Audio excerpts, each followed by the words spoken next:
नया chapter start किया था जिसमें हम लोग सीख रहे थे कि साइकोलॉजी बायोलॉजी से कैसे जुड़ी हुई है, हमारे नर्वस सिस्टम से कैसे जुड़ी हुई है, हमारे ब्रेन से कैसे जुड़ी हुई है।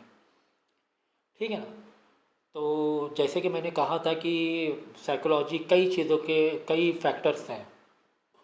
किसी की भी साइकोलॉजी अलग अलग होती है तो उसके कई फैक्टर्स होते हैं, कई जगह डिपेंड होती है।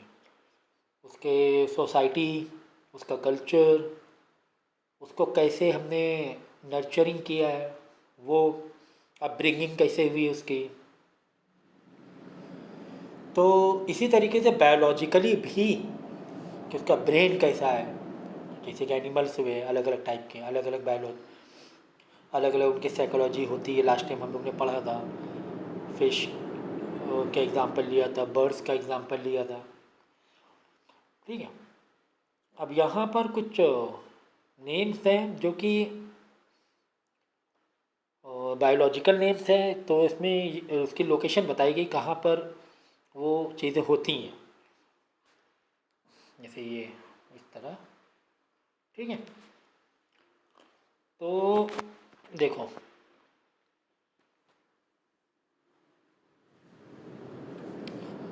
ACH एसिटाइल क्लोइन, या फिर इसको ऐसे भी कह सकते हैं कि एक मिनट ना, यहाँ एरोप्लेन ऊपर से निकलते हैं, नॉट एरोप्लेन, फाइटर प्लेन। कभी कभी आवाज़ बहुत ज़्यादा आती है।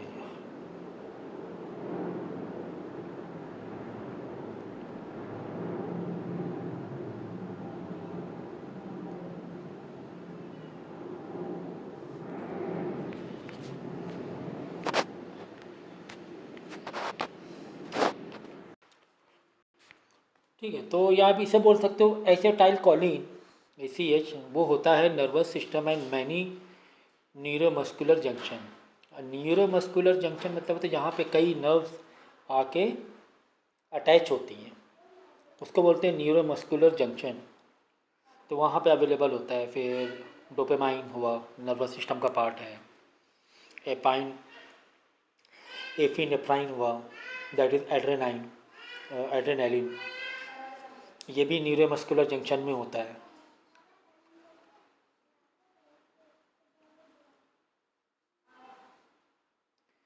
फिर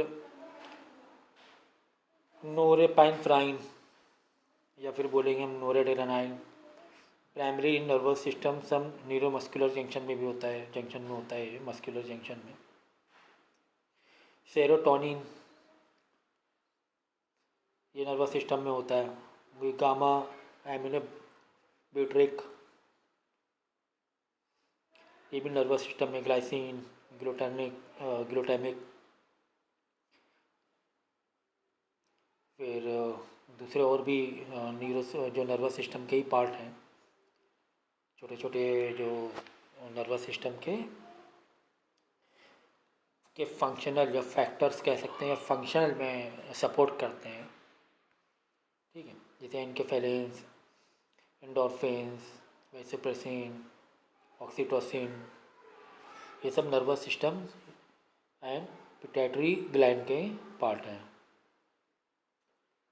So nerve impulses reaching the buttons initiate a process which causes some of the vesicles to move to the synaptic cleft where they discharge their stored neurotransmitter.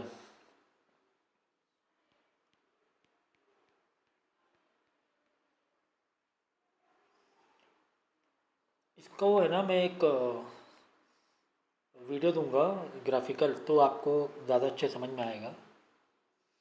यहाँ पे देखिए ग्राफ बना हुआ है। Transmitter diffuses across cleft and combines with receptor electrical changes receiving sales.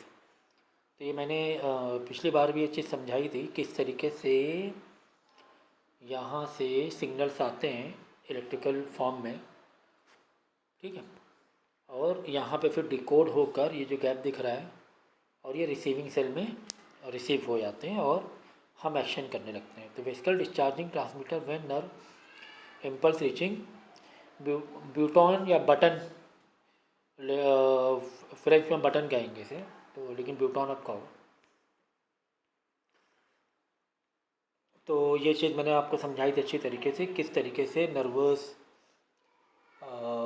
जो nerves हैं वो signal लेकर आते हैं और यहाँ पर ये करते हैं,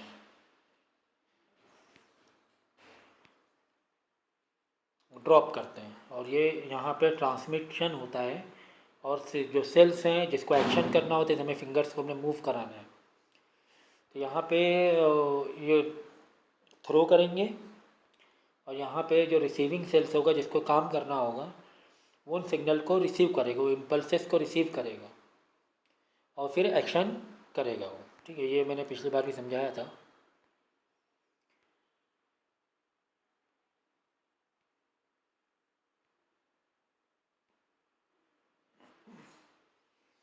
द न्यूरोट्रांसमीटर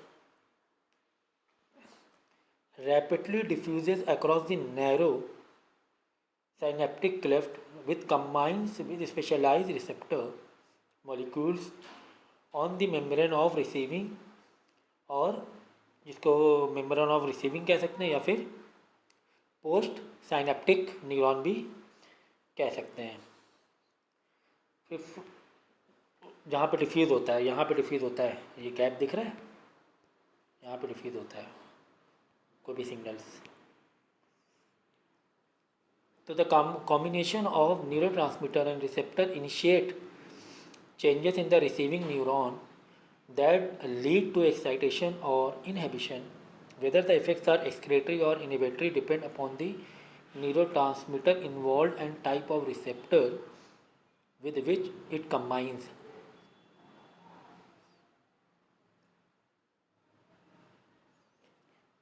तो जो भी रिसेप्टर रिसीव करेगा वो उसको इनिशिएट करने की कोशिश करेगा, इनिशिएट मतलब एक्शन में कन्वर्ट करने की कोशिश करेगा उन सिग्नल्स को। अब वो सिग्नल चाहे वो उसके इंटरनल पार्ट के हों, चाहे वो बाहर के पार्ट से बाहर से आए हों। जैसे यहाँ पे लिखा हुआ है देखो, initiate changes in the receiving neuron that lead to excitation और inhibition, whether the effects are excitatory or inhibitory depend upon the neurotransmitter involved and the type of receptor with which it combines. तो भाई receptor अलग अलग type के होंगे। जैसे हम बोल रहे हैं, मेरा माइंड ने कहा स्पीक, तो हमने बोलना स्टार्ट किया, हमने सुनना स्टार्ट किया, हमने मूव करना स्टार्ट किया। तो अलग अलग टाइप के ट्रांसमीटर होते हैं जो कि डेटा को जो ट्रांसमिट करेंगे, वो जो रिसेप्टर होगा वो उसके अकॉर्डिंग डेटा को क्या करेगा, डेटा कह लो या फिर इलेक्ट्रिक या इम्पल्सेस कह लो, इम्पल्सेस, वो उन इम्पल्सेस को एक्शन में कन्वर्ट करेगा। तो रिसेप्टर जो होते हैं वो अलग अलग टाइप के होते हैं। ठीक है, जो हम काम कर रहे हैं, क्योंकि हमारे बॉडी अलग अलग टाइप के काम करते हैं, तो रिसेप्टर भी क्या होने वाले हैं, अलग अलग होने वाले हैं। So the combined neurotransmitter is rapidly deactivated. अब जब वो काम हो गया तो जो न्यूरोट्रांसमीटर है, न्यूरोट्रांसमीटर जहाँ पर डेटा आपका ट्रांसमिट कर रहा है वो नर्व्स, तो जब वो डीएक्टिवेट होगी, as it excess neurotransmitter in the synaptic cleft to make the post synaptic cell ready to receive another message. ठीक है, तो भाई कोई इम्पल्स आया तो वो एक जब वो रिसीव कर लेगा तो उसको डीएक्टिवेट कर लेगा इस पार्ट में। जब वो डीएक्टिवेट करेगा, पार्ट को खाली करेगा, तभी तो दूसरा सिग्नल वो रिसीव करेगा। लेकिन बहुत रैपिडली होता है सारा काम, ये काम जो होता है सारा बहुत रैपिडली होता है, बहुत तेज़ होता है। One method of deactivation by catalyst called enzymes. तो ये डीएक्टिवेशन मतलब जब हमने डेटा को, हमने इम्पल्सेस को एक्टिव करके ट्रांसमिट करके भेजा और रिसेप्टर रिसीव कर लिया, तो बाद में वो जब हम काम कर लेंगे डीएक्टिवेट कर लेंगे, डीएक्टिवेट हो जाता है। तो डीएक्टिवेट कौन करता है उसे, एंजाइम्स या कैटलिस्ट बोलते हैं। Which trigger chemical reaction that break up the neurotransmitter molecules. Another way deactivation occurs is by the process of reuptake in reuptake the transmitting और प्रीसिम्नेटिक। देखो एक होता है पोस्ट सिम्नेटिक, एक होता है प्री मतलब डेटा थ्रो करने से पहले। प्री सिनेप्टिक मतलब डेटा थ्रो करने से, प्री सिनेप्टिक मतलब डेटा थ्रो करने से पहले, और पोस्ट सिनेप्टिक डेटा थ्रो करने के बाद। बॉटन्स take place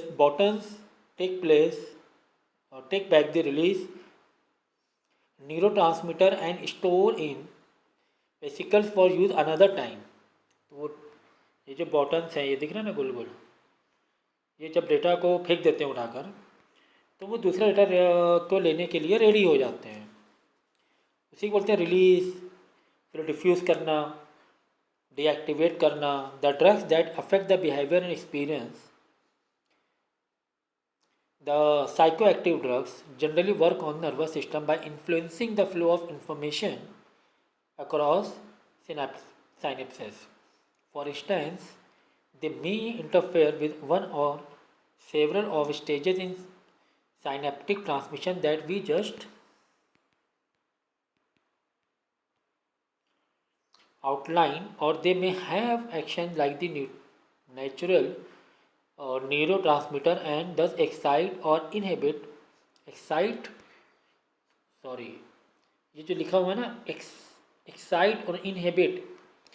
अब एक्साइट इनहिबिट का मतलब ये होता है कि जो भी तुम्हें एक्शन मिला है, मतलब जब वो इम्पल्स होता है, इम्पल्स मिलता है, ट्रांसमिट होता है डेटा या इन्फॉर्मेशन, जैसे हमें फिंगर्स को मूव कर, तो वो एक्साइट करेगा या इनहिबिट करेगा, मतलब वहाँ पे डालेगा कि फिंगर को मूव करो, तो बोलते हैं एक्साइट करना, मतलब इम्पल्स का एक झटका देना, ऐसे कह सकते हो। ठीक है ना, कि वो इम्पल्स जाके टकराया या उसने हमें एक सिग्नल दिया फिंगर हमने मूव करने के लिए। So this is also to the drugs which are, अब तो इसमें एक कि जो केमिकल, ये भी एक केमिकल रिएक्शन की वजह से होता है, एक ड्रग्स होता है। तो this is also to the drugs which are use in the treatment of certain psychological disorder. तो ये सब है ना, बहुत सारे जो साइकोलॉजिकल डिसऑर्डर होते हैं वहाँ पे यूज़ होते हैं। अब यहाँ पर देखो बहुत सारे ड्रग्स यूज़ हुए जिसमें कॉमन स्लैंग नेम भी हैं, जिसका बिहेवियर इफेक्ट्स ऑन बिहेवियर, मतलब कि भाई किसी को अगर मैं बेहोश कर होता ना, बेहोश कर, तो भी एक ड्रग्स हो गया, वो भी एक साइकोलॉजिकल ड्रग्स हो गया, साइको ड्रग्स हो गया, है ना। कभी किसी को किसी जैसे नहीं हम लोग तीसरे ट्रीटमेंट में जाते हैं, देखो सुन कर देते हैं उस एरिया को, कि वहाँ पे तुम्हारा माइंड सिग्नल करेगा ही नहीं। जहाँ पे ऑपरेशन होता है स्पॉट को देखो सुन कर दिया जाता है। ठीक है ना, जैसे LSD है, इसको एसिड या शुगर बोलते हैं। तो ये distortion of perception variable mood change, जैसे मूड चेंजेस होता है, मूड स्विंग बोल सकते हो। मेसेलिन भी ऐसा ही है, मेसकेस्टेपी बोलते हैं, सेरेनिटी, ट्रांक्विलिटी, पीस। तो उसको शांत कैसे करना है। बहुत सारे एनिमल्स होते हैं इसको, जो अगर वो पैनिक हो रहे हैं तो ये ड्रग्स दिया जाता है उनको। फिर DMT, businessman high like those of LSD but they last about 1 hour instead about 10 hours, मतलब ये 1 घंटे तक के काम करते हैं। मैरिजुआना तो नाम तो नहीं होगा, एक तरह का ड्रग्स होता है, ग्रास होती है एक तरीके से, पेड़ का पौधा कह लो आप। उसको पानी में गर्म करके घोल के उसका पानी पीते हैं। रिलैक्सेशन एंड कामनेस, रिलैक्स, जैसे हम लोग अभी से चाय नहीं, कैसे कभी फ्रस्ट्रेशन होती है कैसे चाय पीते हैं, यार थकान हो रही है, हमें चाय चाहिए, कॉफ़ी चाहिए, तो वो भी एक तरीके से हम कह सकते हैं, मतलब नॉट ड्रग्स लेकिन कह सकते हैं एक तरीके से कि वो भी एक केमिकल का काम कर रहा है, वो चाय केमिकल का काम कर रहा है। ये देखो हीरोइन तो पता ही है, जैसे नशा आ जाता है ना, अच्छा फील होने लगता है हीरोइन से, जो हमारी चाहत होती है वो हम नशे में फील करने लगता है। मैंने तो यूज़ नहीं किया है, तो लेकिन ऐसे ही बोला जाता है, ड्रीमी।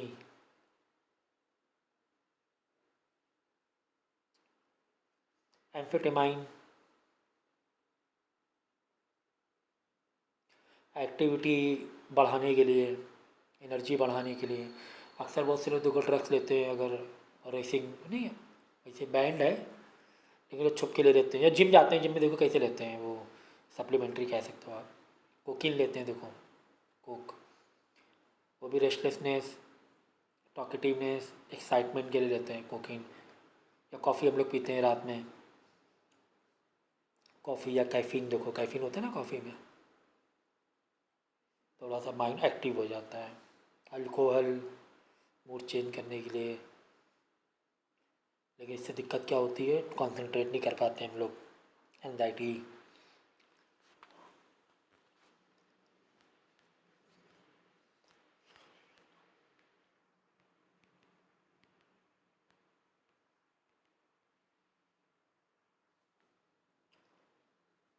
ठीक है, तो आज के लिए इतना काफ़ी है। ब्रेन एंड बिहेवियर ये नेक्स्ट लेक्चर में पढ़ेंगे।